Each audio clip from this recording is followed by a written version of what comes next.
तू मेरे सोड़िया पे सुती पड़ी आदमी बोल दो है कि मैं सुती पड़ी हूँ तेरे सोड़िया पे. Let's remember the facts about what happened. We are discussing the egregious use of a military-grade nerve agent against 2 civilians in the United Kingdom. An attack that exposed hundreds of people, innocent bystanders and first responders, to the effects of this agent. The fact that a permanent member of this Security Council was involved is especially appalling. As the United States has made clear before, our support for the United Kingdom is unwavering, and we continue to stand in absolute solidarity with our British colleagues. We have stated previously, and do so again today, our firm belief that Russia is responsible for this chemical weapons attack on UK soil. Either Russia deliberately used this military-grade weapon or failed to declare and secure its stocks of this nerve agent. We strongly support the OPCW's independent analysis that is underway, as well as the UK's criminal investigation into the use of chemical weapons on its sovereign territory, and believe those responsible for the attack must be held accountable.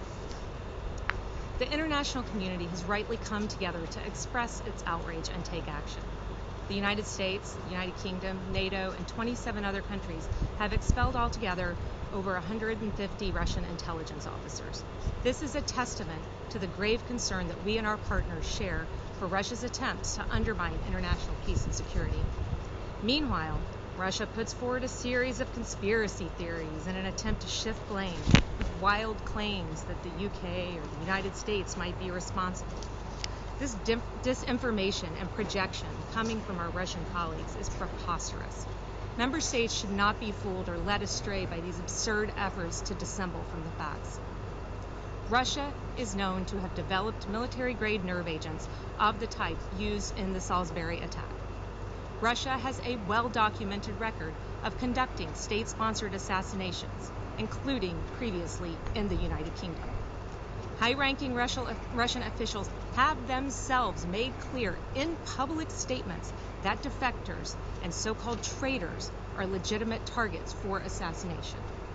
Yesterday, Russia tried to get the OPCW to adopt a decision that would have undermined its ongoing independent investigation into the Salisbury attack, and that would have helped Russia to disguise its culpability.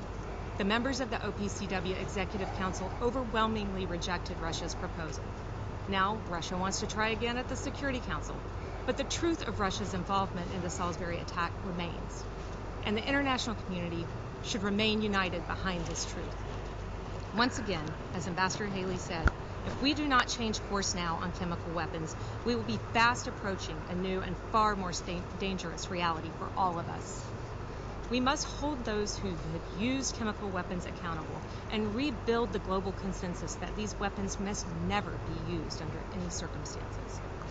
As the Security Council, that is the goal we should be working to achieve, rather than using this chamber to undermine the truth. Thank you.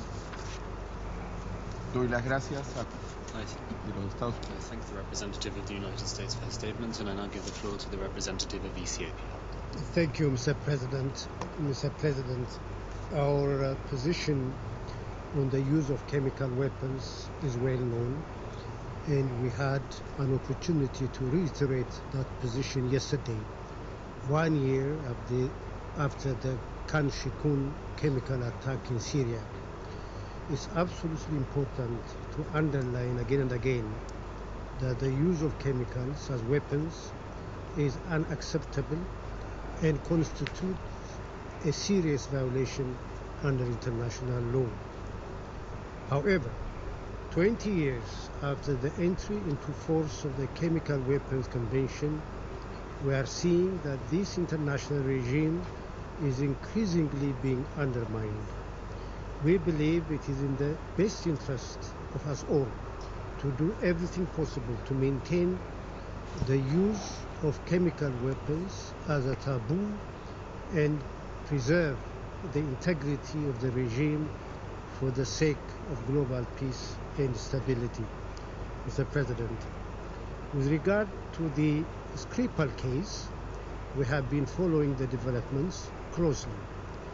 We reiterate our sympathy and solidarity with the victims as well as with the people and government of the UK. The rationale for this is self-evident. The crime was